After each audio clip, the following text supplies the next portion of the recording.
Hey, this is Prince Fielder, and you're watching the Moneyball channel. Why don't you pitch? Yo, can your dad still throw 90? Do you ever hit off your dad? Yo, be quiet. What's up, handsome? What's up? How you doing? I'm doing great, man. How are you? I'm doing well. I'm thank you for having me on. I'm gonna show some love to Jack's batting gloves. These guys right here, man. Jack's batting gloves, my opinion, just hands down the best there is. These are the Jack's Model Ones.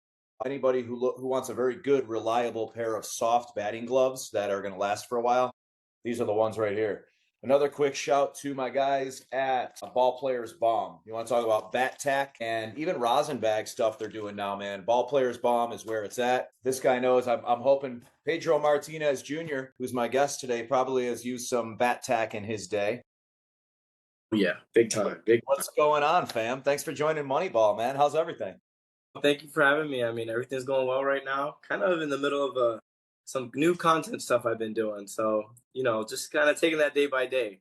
Didn't think I'd be doing that, but here we are. I'm excited to hear about it. I could stick with the one glove and go Michael Jackson style the whole time. I think I'm going to. I'm going to keep it. Right? We'll do it that way. That's pretty good. So I do have one question to ask right away. How come you're not a pitcher? And how come? Yo, that's the craziest thing. I saw your last video. You're a couple, right? How come you're not throwing 90 or what was it? Like people just ask you the dumbest stuff, man, right? They're asking if my 50-plus-year-old dad could still throw 90. Buddy, come on now. I'll tell you what, that cat was so good that he very well may be able to. But we're not making this about your dad now. We're talking about Pedro Jr. today.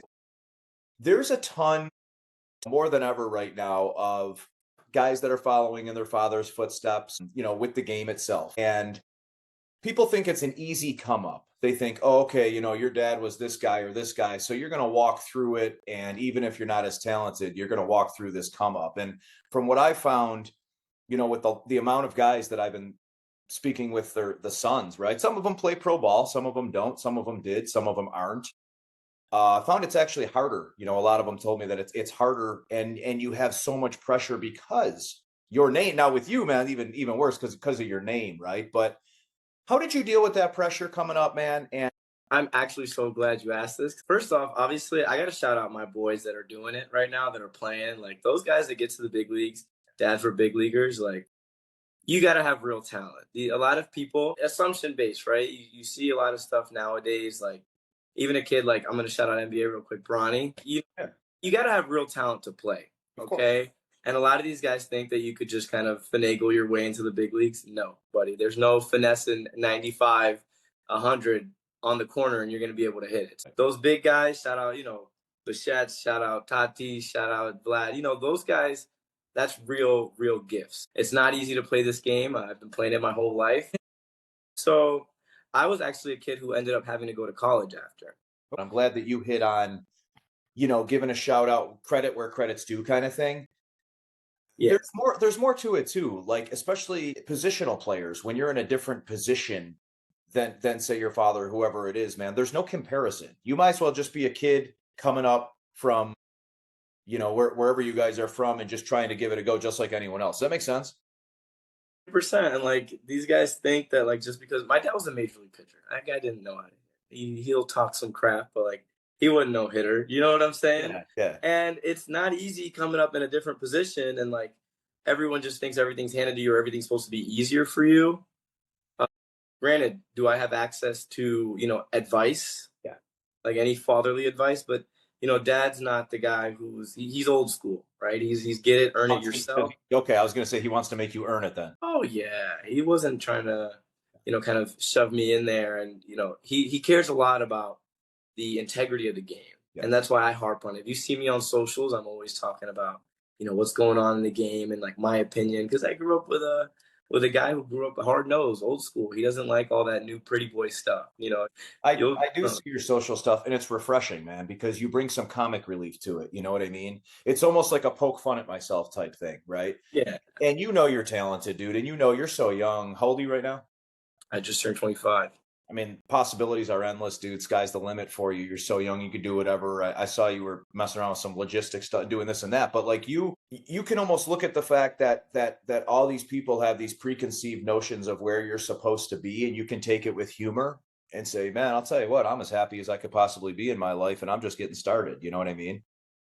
Percent. And I like that about you, man. You're always smiling. You got a great smile on you, and you're someone who seems very carefree, very, happy go lucky and loving life, man. You look like you're enjoying life. There's only one way to be, and you know what? A lot of people only knew like the player version of my dad. I mean, you could see his funny clips now. I had posted a couple of them, but like, that's how I grew up. My dad, yeah, he's hard nosed, but he always taught me to enjoy life. Obviously, I don't want to make it about him, but I mean, come on, he gave me the same name. I raised with him. That's my pops. Yeah. Right? It's your legacy, It is, and that's what I want to leave off. Like I'm glad I got to be on this platform with you guys. Like this is actually something I want to do. I started to venture into that. I'm actually starting my own podcast. Okay. And I want to do those things. I've always been in front of the camera, and I'm not shy. So that's just my thing. That's my belief. I want to give something back to the game, and maybe not through my game. But look, if I could, I would. Right, but I got to give back to the game because it gave me everything. I will say this, and all joking aside, you will have a huge advantage based on the name with when you want to try to do something like that, right? Yeah. And obviously you can smack some home run guests, if you want to go that route with guests, or if you want to do something funny, however you want to do it, man. And we can talk more off the air, but I'm more than happy to help you and show you some things too about how this whole game works, man. It seems like that's kind of what is it accurate to say that's the direction you want to go and make a career out of, or like, in what way do you want to integrate baseball, if that makes sense? Obviously, given my story and like kind of talking about the way I grew up loving the game and how it's affected my real life situations, but also like talking to guys like you said outside of others, like outside of baseball, other sports. Like I grew up, I bounced around obviously, but once Pops retired, South Florida. He came here. He's like, F the cold. Smart. Yeah. So we got to get something we're used to, that heat, that sweet heat. Yeah. So we came down here, and I've met a lot of people growing up. I actually went to school with Dwayne Wade's kids, like growing up. I've been around a lot of people, and like we're more similar than you think. Yeah. Obviously, like different sport, different field, different avenues, but we're very like similar in those ways. And I want to give people the chance to kind of talk about themselves. Dude, you know what? Sorry to interrupt you, but that right there is such a good show idea. You could literally take all of the kids playing, right? Either if they're pros or not pros right now. Like D Wade's son is a great example, but whoever it might be, and family ties or something you call it, you know what I'm saying? And do all these shows with these guys and hey, what is this guy doing with his life? Or what is this guy doing with his life? And how each person was maybe how they overcame the pressure of having the name or who their parents were. You know what I mean? Yeah, and like even people that aren't like Nepo babies, that's what I call it. You know what? At the end of the day, I want people to come on and just give their story. Like kind of what made them what they are. What do they need to overcome to get to where they need to be? Or what did they have to overcome if they're, big shots now? Yeah. What'd you have to go through to get there? You know what I'm saying? Because everyone just has these assumptions like, oh, this guy got here. He went to this school and he had it made, right? Like you never know. You never know what these guys really, really deal with on a day-to-day basis. And you know what? I actually have to ask you a baseball question because you brought up. Shoot. You said have a catch, right? Yeah. What do you say? Because I have this argument all the time. I got a language barrier, okay? Yeah. Spanish is my first language. Is it have a catch or play catch? I've never said have a catch in my life. And the only thing, that movie, and that movie's so old, but it's such a great movie, right? It's a classic. And I asked Dwyer, I'll send you the interview I did with him after, because we asked him about that. But I guess that was a thing for back in like the late 1800s or 1900s, was they have a catch. To me, it just sounds weird, right? You go, hey, you want to go play catch? I have 3 little boys now. I say, y'all want to go play catch, right? So I say that. I don't even know where have a catch came from. They did the Field of Dream games a couple of years ago as the White Sox and the Tigers or something. And they went and they asked each player, that was in the game. They were like, do you say have a catch or play catch? And it was funny, dude. So where were you born? Born in the DR. You were born in the DR. Okay. Up until what age? I moved here young. But it's probably like when I was like 4 or 5. Okay. I moved out here. And then I was obviously like, I spent a little bit of time in Canada, but it was mostly Boston, New York. And then we came down to Florida once he was done. Pops had his best season ever when I was born, 2000. But one of the best ever. Time flies. Like that time flies. You're talking 2000, man, and we're approaching 2026. And and your dad to even think about it that being that long ago is just crazy to me. You know what I mean? It's But absurd. you must have been the good luck charm that year, man. That's what it sounds. That's what I'm saying. I was like, dude, 99, 2000, those were your best years. As me. So were you guys living? Did you have two homes? Did you have a home there and in the States? Yeah. He always. We're Okay. never gonna get rid of home there. He's Yeah. But even back then, though, like, was he living in Boston and you were in the DR? You were born, and then Well, obviously, I was born, and then like he kind of wanted mom to chill out for a little bit. We, obviously made our way over there, but it was more because like the traveling. Like as a kid, he wanted me to kind of have like a regular childhood for a little bit. Even when he first went to New York, like we didn't go there right away because Boston and New York are right there. When he went to the Mets, it was like, okay, we're, kind of flipping back and forth. And then we stayed some time in New York. When he finished up in New York, we didn't even, I mean, Philly was what, half a season? We didn't even attempt Philly. He already kind of knew in his mind he was going to be done. I still think he had a couple more years in him, but I think whatever. you do. But from a player's perspective, they kind of know when it's time, man. And there's some guys that'll play till they're, or try to play till they're 45 years old. I think to me, as a professional athlete, you know when it's time and you want to go out on top, right? And there's there's the guys that played a year or two too long, man. And kind of ruins their legacy a little bit, and then then there's the guys like Roberto Clemente or something who's just got cut short in the absolute prime of it all. So it takes all types, but that's just the name of the game, I guess. So being a kid, right, on the monkey bars and the DR and doing your thing, to you, Pops was just Pops, right? I mean, you didn't know anything about how much money or baseball or this crazy, American obsession with the game, right? You know what? Funny thing is that I always make that joke, like, dude, I can't believe these guys see him like a superhero. He's my superhero. That's my dad. Like, but I'm like, I see this guy wake up and like see him on the toilet. Like, come on, like that's my dad. Like I would see people. But like, you're right. cry. Yeah. I'm seeing guys like freak out. Like we'll go somewhere. Like I had little league games he'd go to. Oh my gosh, forget it. We'd stay there for 3 hours after the game just to He was always. That's one thing I respect. Like my dad always taught me. Autographs, pictures, like that's part of it. You sign up for that. And he always thought that he kind of owed it to the fans. They kind of get you to where you're at, right? That love from the fans, from the people is kind of what makes you a legend in the game. If you're hated, you're not going to, obviously your numbers will speak for themselves, but the real love comes from the people, the fans, and that support that they give you when you're doing bad, when you're doing well.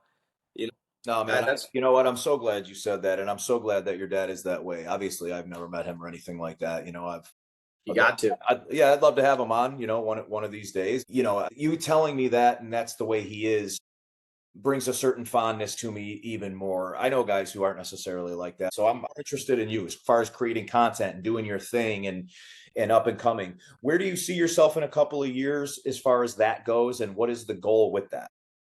So obviously the goal is to make my podcast like my main source of income. I want to make that, I want to grow it. I've always felt like I had a voice to, give to people, to inspire to people.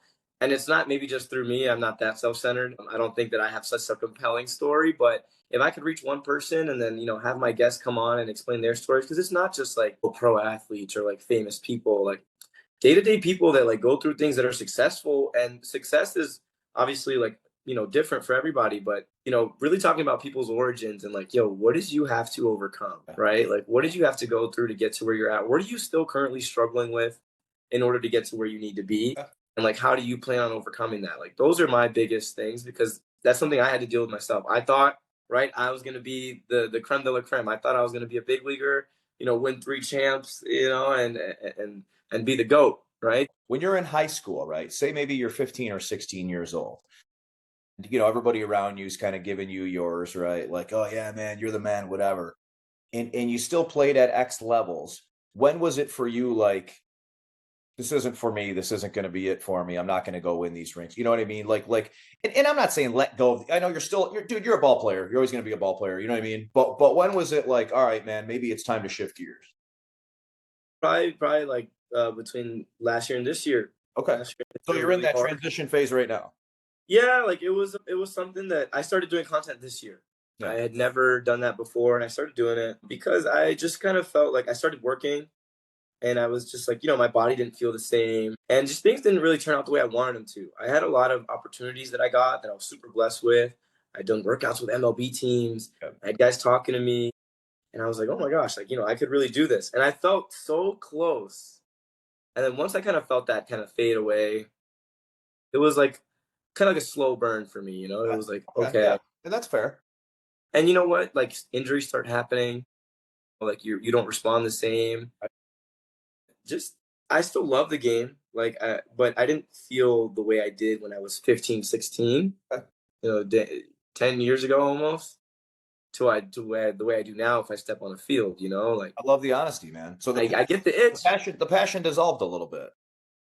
I wouldn't say the passion, just like more of like the Reality. okay, the reality in a sense. And it's not like I don't think I can. Like I think if I like cut all my losses and like jumped into this crazy mode for 8 to 12 months, who knows what could happen. It's just that I feel like there's something bigger out there for me that I could give to people. And you know what? I got personality, and I don't want to sound like I'm, scratching myself in the back or patting myself in the back too much. But I'll say it for you then. You absolutely do. And I have obviously not met you before this. And dude, I got a real good intuition for people. I can tell within a minute talking to you, dude. I'm being straight up, with the smile that you have. Very, very likable person, dude. Charismatic, very cerebral. And it helps to, like you had said, it doesn't have to be all about baseball. I really, really like the idea of finding, whether it be grandkids, kids, whatever it is, of all different sports. yeah, I think that's the coolest idea ever. I mean, I know it's something that I would watch, you know what I'm saying? And like, hey, this guy, where is he? And not every story has a good outcome. So you probably want to keep it lighthearted and have, and have those cats on that are, you don't, the tragedies and things like that you want to avoid, obviously, I would think. But and you know what though? Sometimes, obviously, I keep it lighthearted, but you know what? People need to know about the stories that aren't as great. Like hey, you're right. who knows? Like, look, I don't want to get controversial or anything, but like Michael Jordan's son, like the stuff that he, no, you're right. Yeah. like, dude, you got to talk about that. Like, where, Right. where do they see themselves, or what's going on, and what are their mindsets? How'd they grow up? What were their parents like? Like, I don't know. You don't know Michael Jordan as the father. We know him as the legend. Thank you. Thank you. What kind of music you into? Do you play any instruments? No, but I'm trying to learn. I took piano in college. Buns at it, dude. It's so hard. Musical instruments are so hard. So hard.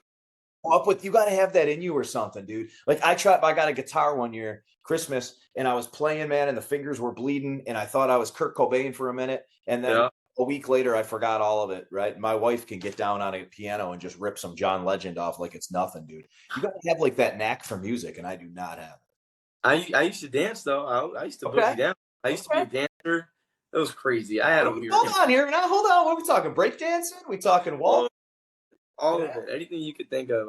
Boogie down, man. I could get down a little bit. That's my musical, I guess, inclinement.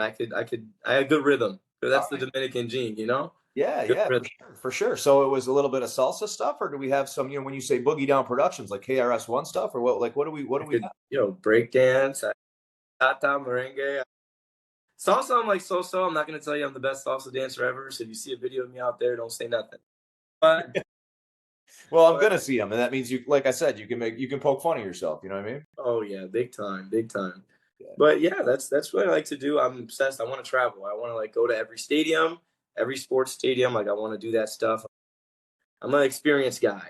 I wasn't like that before because I used to be like, oh, well, you got to train for baseball. You can't do anything. And now that I don't play, I'm like, I could do a whole lot, but I also got to make it happen first. I've been to every stadium, by the way, so I can give you some advice. Dude, what's going on? I'm an old head, dude. I've done a lot of stuff. I can give you advice, which ones to, but you got to do all of them because that's just the way it is. But Oakland won't be there anymore as they shift. You got to go and do the different ones, but you probably wanted to avoid that joint anyways. That wasn't too. I've heard some horror stories. Yeah, not the best. And I'll say this, man, and you've already dealt with it a lot of your life with jealousy. But when you meet friends, I've lost a lot of friends over the years just from trying to do something different that doesn't fit the mold, something that you're supposed to do. You've probably dealt with a lot of your life because of who you are in your family. And as you're successful with this stuff, then you'll have jealousy on the other end. Who's this guy think he is, kind of thing. And don't let anybody even bring that down. Not like you would, dude, you know? Teammates, coaches, like I've seen it all, man. And Isn't it unbelievable? Like I was talking, uh, there's so many more people that want to see your downfall than that want to see you succeed. And it's crazy. Like, when did the world get like this? some guys literally will like pretend to be your homie. They love you, and then they talk crap behind your back. They try to, you know, it's a lot of jealousy. It's ugly out there, and like even like now getting into social media, like people who like wouldn't really support. You start to see a little success, they start to support. I thought that was always like a cliche, like oh everyone says that, like oh, they start to support later, and I was like that's not true. They probably never reach out. And then I got guys who I haven't seen in middle school, bro. Wait till you launch into orbit, and then it'll be, oh man, hey, then they're gonna need a loan all of a sudden, I'm cool, bro. I don't, they know already. I don't need to say it. So I show them love. I'm not even like a guy who's gonna ignore your big league. Yeah, that's a baseball term. They big league. Yeah. Oh yeah, no, I know it is. Trust me. Yeah, it only happened once or twice, right? I gotta set them straight most of the time, I got some homeboys in the big leagues that I've known since I was younger, like Tristan Casas. He's always been real though. That guy shows love. Yeah. Like there's a bunch, man, and like we make the joke though, like yeah, they're not big league me, bro. Yeah. But that's just like I would never do something like that though. That's not me. One of the best compliments I can give somebody whenever I have them on the show is I tell them I feel like I made a friend. And I definitely feel that way with you, man. Like I said, you're very charismatic. You're a class act all the way, man. This was a lot of fun. We'll certainly keep in touch, have you on again, vice versa on the other way. And any tips or advice along the way, man, that I can be of help, like I said, I'd be more than happy to help you out. I'm going to need it, big man. I'm going to need it. Yeah, no, I got you, bro. I got you. And I mean that. So are you down south now? You in Miami now? Yeah, down south, baby. But I've been mobile. I was at the All-Star game. I was in New York for HQ with the MLB. I'm getting mobile. Where are you at? I'm in Buffalo. Oh yeah, you are in Buffalo. I gotta go out there and get a Bills game. Buffalo, New York, bro. You got to get up here for a Bills game. Tell me when you want to come. It's crazy, but you know what? If you're if you're with the right people and everything, and you're not around like all those Bills Mafia idiots, you'd be with me. You'd be safe. You'd be good. Hey, I like getting rowdy. Listen. There's rowdy, and then there's those cats. Like you don't want to be jumping from a 10-story building off into a folding table, and they do that stuff, man.